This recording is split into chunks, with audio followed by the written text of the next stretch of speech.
Neelu ji, welcome to Times of India. Thank you very much. And so good to see you making comeback on television. क्या कैसा रहा lockdown? Thank you and same to you. Lockdown बहुत अच्छा रहा, बहुत अच्छे अच्छे खाने बनाए मैंने, झाड़ू कटका, बर्तन, कपड़े, सारे सब कुछ की प्रैक्टिस हो गई मुझे और एकदम अपडेट हूँ. अभी कोई भी मुझे ऑफर करेंगे, बुलाएंगे तो I will update their house because इंसान को जिंदगी में खुश रहना चाहिए. तो जो हम सेलिब्रिटीज हैं या जो भी है वो अपने आप को इसी ढंग से खुश रख रहे हैं कि because just sitting at home it is very impossible for us. जो 13 घंटे 14 घंटे शूट करते हैं उनको घर में एकदम बंद कर दिया था. तो ये कहना मुश्किल है कि हम बहुत कंफर्टेबल थे. We are enjoying. कुछ समय तक तो एंजॉय था, उसके बाद में थोड़ा सा डर भी था, उसके बाद फ्यूचर नजर आ रहा था, उसके बाद बच्चों की टेंशन नजर आ रही थी. तो ये सारी चीजें दिमाग में घूम रही थी. तो ये कहना बेकार है कि हम बहुत कंफर्टेबल है, आई एम एंजॉयिंग, ये नहीं है. It's not possible for a mother. At least father can be comfortable little bit but mother can't be. Right, I agree with you. Neelu ji, also अगर आपके कैरेक्टर की और शो की बात करें तो हमने हमेशा आपको देखा है कि आप एकदम दमदार किरदार ही करती हैं. तो इस कैरेक्टर के बारे में हमें बताइए और क्यों आपने चुना ये और क्यों हाँ बोला ये कैरेक्टर करने के लिए.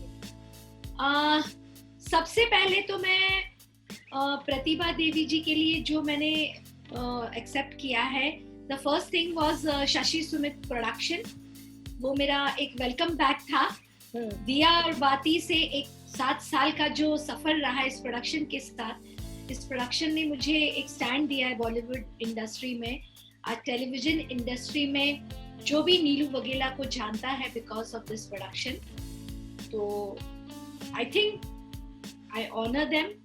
And उसके बाद जब उन्होंने मुझे कहा कि दंगल चैनल पर आ रहा है ये show and it's a story of a mother and a son and a daughter-in-law, तो एक रिकॉल हुआ मुझे DABH.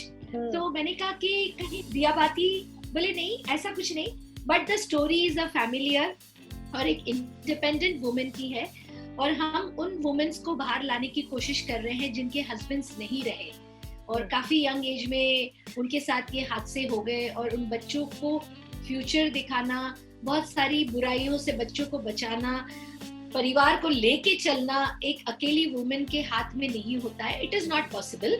और एक हस्बैंड के सहारे की उसको जरूरत होती है, चाहे फिर वो थोड़ा भी सहारा मिले, लेकिन वो जरूरी होती है. बच्चे डरते हैं कि पापा को पता चलेगा तो भाई बहुत गलत बात होगी.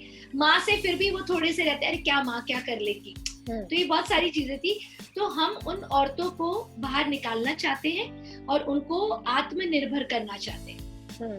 दैट मीन्स इंडिपेंडेंट करना चाहते हैं कि तुम भी माँ और बाप बन सकती हो. अगर ऐसा हादसा हुआ और ऐसी स्थिति आई, अपने बच्चों को राह दिखा सकती हो, अपने परिवार को लेकर चल सकती हो. तो मुझे बड़ा अच्छा लगा. मुझे एक भाभो नजर आई जो एकदम गाँव की थी. ये भाभो है जो थोड़ी पढ़ी लिखी है, थोड़ी सुलझी हुई है, थोड़ी चीजों को जानती है. तो ऐसी बहुत सारी भाभो जो है हिंदुस्तान में हमारे हर घर में है. राजस्थान में आई थिंक बहुत ज्यादा है क्योंकि पढ़ी लिखी बहुएं भी बेचारी निकल नहीं पाती है डर के, क्योंकि सास को पता नहीं क्या लगेगा, ससुर को कैसे फील होगा, मेरे जेठ को कैसा लगेगा. तो ये कहानी उन महिलाओं के लिए है कि ऐसा कुछ नहीं है. आप सास ससुर को मान सम्मान दीजिए पर आत्मनिर्भर होकर के उनकी मदद कीजिए, क्योंकि एक सर्टेन एज के बाद भी सास ससुर घर बैठ जाएंगे, फिर आप निकलने की कोशिश करोगी और फिर ढूंढने की कोशिश करोगी तो काफी समय बीत चुका होगा जी. तो दैट इज प्रतिभा देवी. और फिर एक मदर को फिर से मौका मिला. I think I am lucky. I am really thankful to God and thankful to my fans कि लगातार मुझे सेंटर किरदार मिलते गए और लोगों ने उसे पसंद किया. तो I really thanks to my fans. I love you my fans. Please ऐसे प्यार देते रहिए मुझे, नीलू वगेला को. लेकिन जैसे आपने कहा कि सबसे पहले आपको एक स्ट्राइक हुआ कि कहीं ये दिया और बाकी हमसे सिमिलर तो नहीं रोल, तो वो आप जब अपने स्क्रिप्ट्स चूज करती हैं तो क्या वो आप ध्यान में रखती हैं कि एक किरदार दूसरे किरदार से अलग हो और लोगों को सेम चीज ना एज एन एक्टर आप परोसे? यस, मैं बिल्कुल ध्यान रखती हूँ। मैं उस पर कोशिश भी करती हूँ अपने बॉडी लैंग्वेज को लेकर के, और अपने मेकअप को लेकर के, अपने कॉस्ट्यूम्स को लेकर के भी, और मतलब एक लोगों को फ्रेश लुक लगे, दिखे जरूर। देखो, हाँ, वो किरदार ऐसा है कि उसको कोई नहीं भूल सकता, वो एक आइकॉन बनता है। हाँ. पर दूसरे किरदार भी अपनी जगह है, जैसे तू सूरज में सांझ पिया मैंने किया, एक डिफरेंट लुक लिया मैंने। आज वो भी माँ नजर आती है, तो एक लगती है कि 70 साल की बुढ़िया जब आती है अपनी बहू को, अपनी पोती को जो प्यार करती, तो दैट इज द फीलिंग, वो नजर आती है। वैसे ही I did with Satya Devi, and now Pratibha Devi ji जो है वो एक डिफरेंट ही किरदार है, जिसके लिए एक माँ बेटी की जो बॉन्डिंग है वो नजर आएगी टेलीविजन पे आपको। और मैं ज्यादा नहीं कह पाऊंगी, क्योंकि लोग शो देखें और उसके साथ कड़ी के साथ जुड़े तो वो ज्यादा मजा आएगा उन्हें, वो बहुत। और हम पूरी कोशिश करते हैं कि हम जब परफॉर्म करें तो it must be very natural, artificial नहीं लगे। प्यार प्यार होना चाहिए, आर्टिफिशियल नहीं हो। राइट।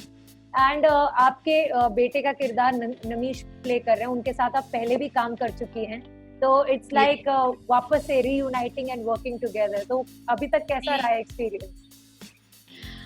नमिश और मैं जब इसके पहले मिले थे तो काफी अच्छी बाउंडिंग रही हमारी, और अभी हम जब सीन करते हैं तो रियली बहुत मजा आता है काम करते वक्त। डायरेक्टर सर भी बहुत खुश होते हैं कि रियली बहुत अच्छी बाउंडिंग है उनकी, और वो मुझे हमेशा माँ ही बुलाते थे सेट पर। माँ आप ये करेंगे, माँ हम ये करते, माँ अगर ऐसे करें तो कैसे चलेगा। मैंने कहा हाँ बेटा करते हैं, फिर बाकी लोग कहाँ जाएंगे, सारा सब कुछ हम ही करेंगे। तो ऐसी मस्ती हमारी चलती रहती है, बट लोग एंजॉय करेंगे। और and he is really very nice person. मतलब मैं ये कहूंगी वो इतना डेडिकेटेड है, जब वो परफॉर्म करता है तो मतलब कैरेक्टर में घुस जाता है। मैंने कहा मैं तो जाती हूँ बेटा, लेकिन तुम प्लीज तुम अभी मत इतने डीप जाओ, बट वो नहीं सुनता, कहता नहीं माँ नहीं मजा नहीं आया, एक और करते हैं। मैंने कहा ओके चलो करते हैं। It was lovely talking to you नीलू जी। हम उम्मीद करते हैं और ये प्रे भी करते हैं कि आपका ये जो किरदार है ये बाकी किरदारों की तरह ही पॉपुलर हो और लोग इसे बहुत पसंद करें। यस, मैं लास्ट जाते जाते अपने फैंस को यही कहना चाहूंगी, प्लीज प्रतिभा देवी जी को उतना ही प्यार दीजिए। ऐ मेरे हम सफर में आपके बीच आ रही हैं दंगल चैनल पर 7 बजे, Monday to Friday. Love you. Thank you so much, Neelu ji. It was great talking to you. Take care. Thank you. Thank you. Bye.